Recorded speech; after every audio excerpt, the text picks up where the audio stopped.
warahmatullahi wabarakatuh. Apa kabar anak-anak ibu semuanya? Semoga selalu dalam keadaan sehat dan bahagia selalu. Selamat datang di keluarga besar SMA Negeri 3 Senayan.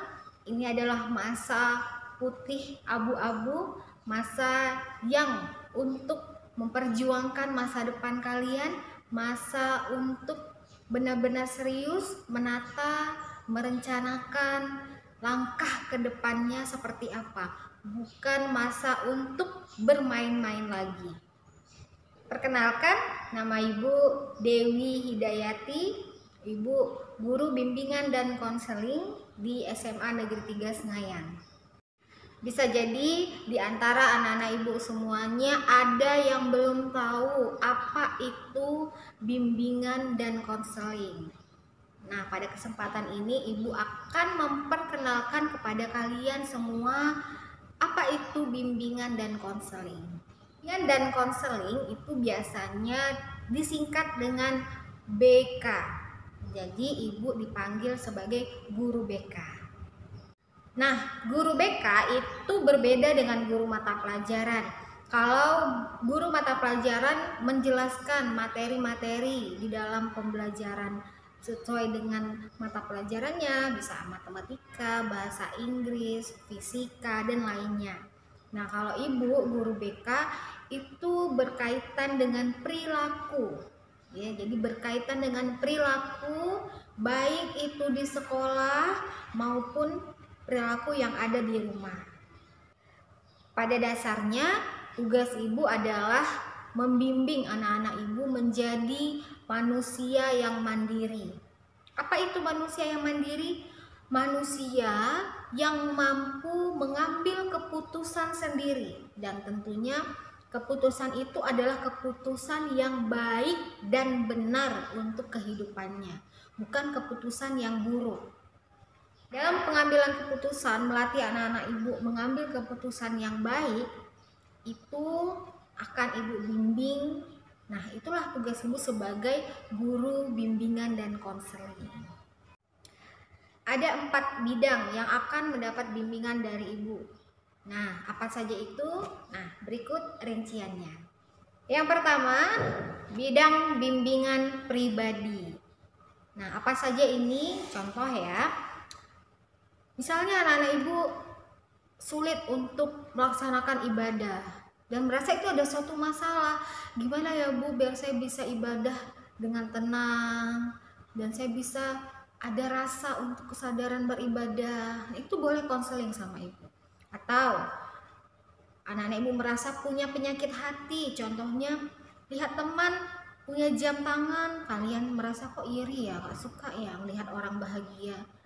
Nah, itu kan adalah suatu masalah di dalam diri kita, menyangkut pribadi kita.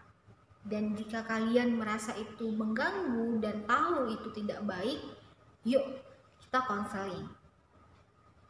Yang kedua, bidang bimbingan sosial.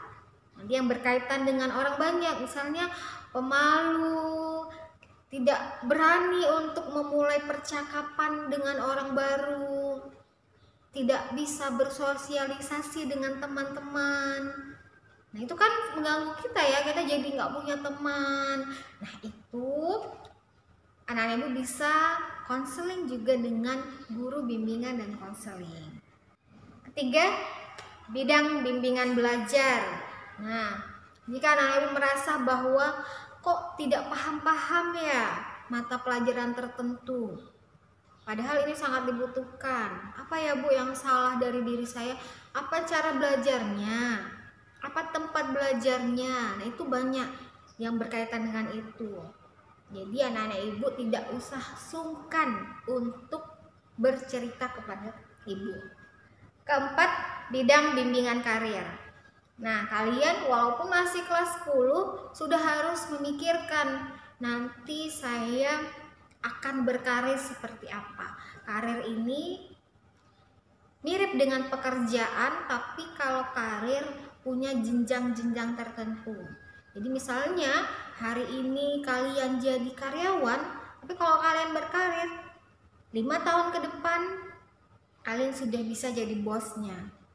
Nah, kalau pekerjaan ya dari hari ini jadi karyawan, 10 tahun ke depan ya jadi karyawan saja terus, jadi orang bawahan terus.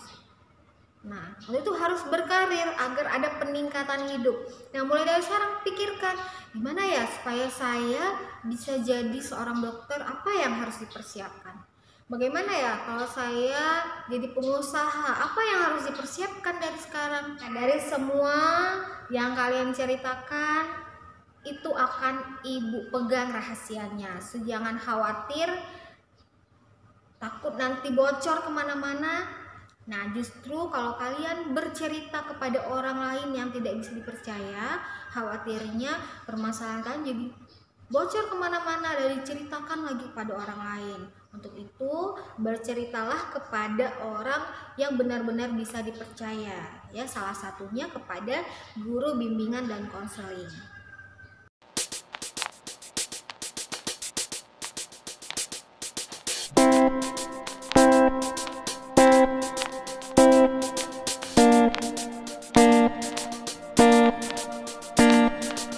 Nah, untuk pembelajaran BK atau biasa disebut dengan pelayanan bimbingan dan konseling, karena di kelas 10 ibu akan masuk 4 jam dalam 1 minggu. Nah, dibagi menjadi 2 jam dan 2 jam, berbeda harinya. Nah, itu ibu akan memberikan materi-materi, informasi-informasi kepada anak-anak ibu sekalian. Semoga materinya bermanfaat dan ibu sangat terbuka jika ada yang mau berdiskusi kepada ibu. Jadi jangan sungkan, jangan malu untuk chat ibu via WhatsApp, ya. Nah, sekian dari ibu video perkenalan apa itu bimbingan dan konseling. Jika ada pertanyaan anak-anak ibu, boleh langsung menghubungi ibu. Ibu akhiri, Assalamualaikum warahmatullahi wabarakatuh.